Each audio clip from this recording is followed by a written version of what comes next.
The recent events in Charlottesville, Virginia, and elsewhere around the country have me thinking about school culture. Makes me think about being intentional about our school culture, which I believe is inclusive, tolerant, and provides emotional and physical safety to our students and our staff. But the events in Charlottesville showed us that you can't take that for granted.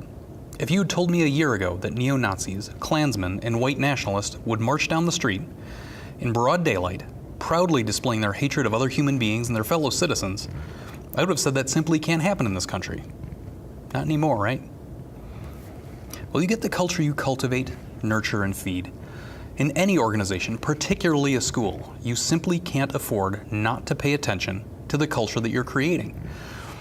Unfortunately, the hatred, bigotry, and racism of the marchers in Charlottesville was nurtured and fed somewhere. It's out there. So we can't allow that here. Hate speech, slurs toward others based on color, religion, sexual orientation, identification, it is simply not acceptable here.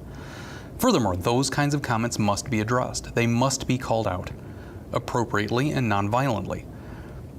However, we can't stay silent on that topic, or we are complicit in the spread of ignorance and intolerance.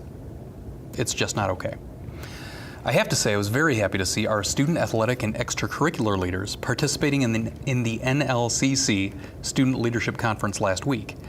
Although the program was designed well before the events in Charlottesville, I saw students and adults having frank discussions about hate speech, what it is, and discussing how to deal with it. The timing could not have been more perfect. So I hope we are always thoughtful of how we're treating each other, being mindful and respectful of our differences. Diversity is what makes our schools and our country great. Hateful behavior is learned, which, fortunately, that means it can be unlearned. With that in mind, and a resolve to be the change we want to see, we can all be teachers of tolerance and understanding.